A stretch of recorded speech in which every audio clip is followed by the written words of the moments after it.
Mi tío abuelo era un personaje apasionante, libertario, culto por todas las esquinas, sabía todo de música clásica, de pintura, era un lector de gran puntería y era un genio de la educación. Cuando decidió que yo debería, al final de la infancia, leer alguna cosa, no usaba el método de tienes que leer, debes leer, no, era extraordinariamente sutil.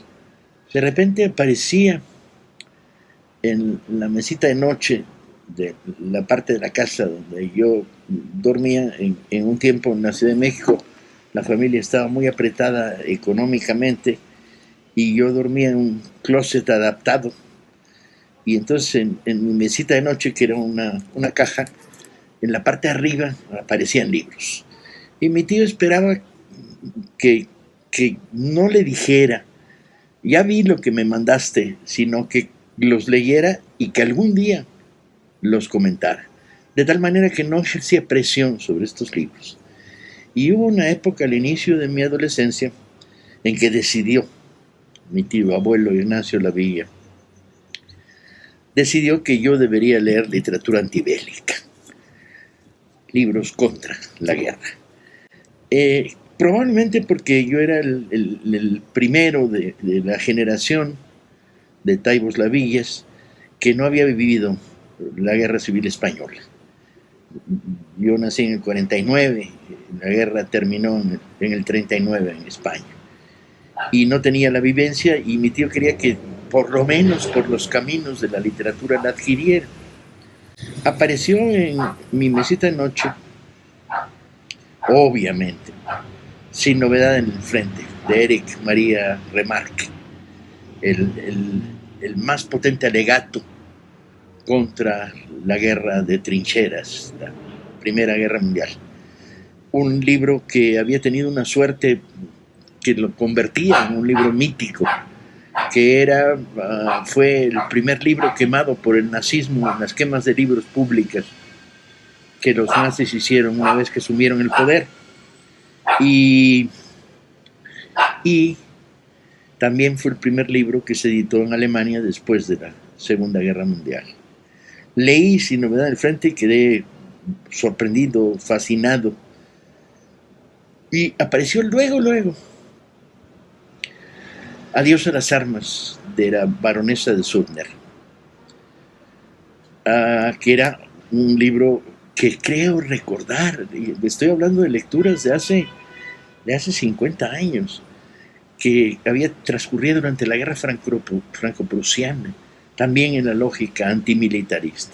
Y luego, desde luego, Hemingway, al otro lado del río y entre los árboles, la historia del sanitario norteamericano que estaba voluntario en la Primera Guerra Mundial y que desde ahí ve la perspectiva de la guerra. Además, una bella historia de amor. Yo creo que eran la trilogía de los libros contra la guerra, contra el belicismo. Pasaron los años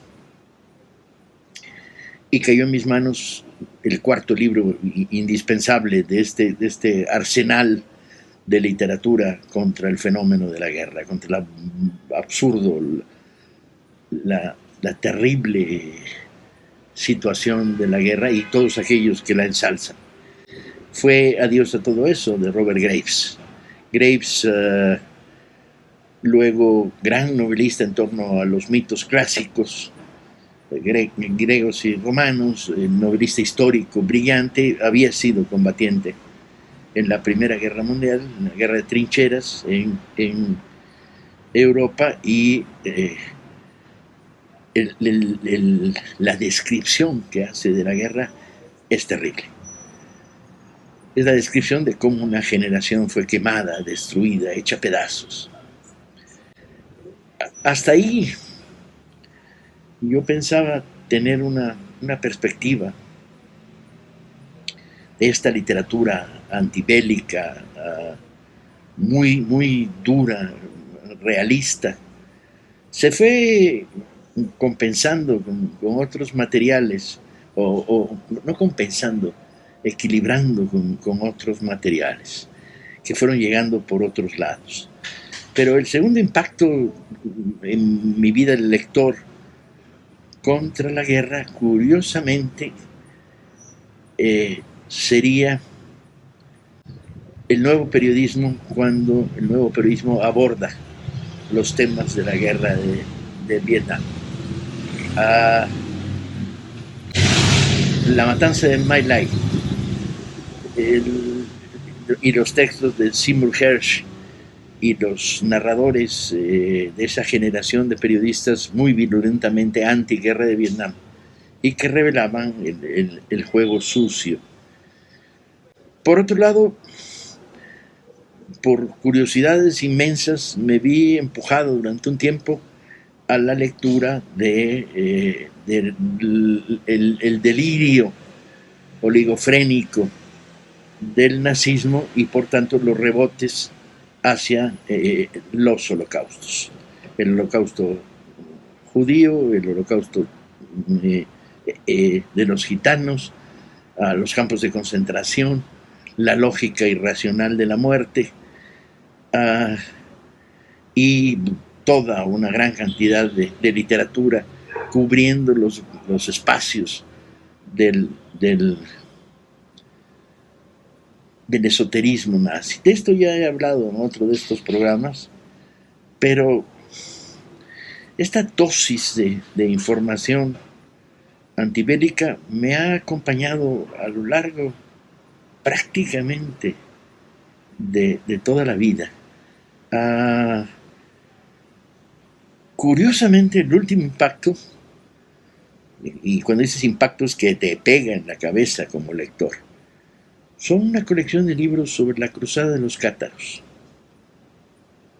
de las que algún día les voy a hablar con calma, contando. El catarismo es una forma de herejía que se produce en el sur de Francia como reacción a la descomposición profunda de una iglesia dominada por el lujo, el dinero, la corrupción, el placer, los intereses terrenales.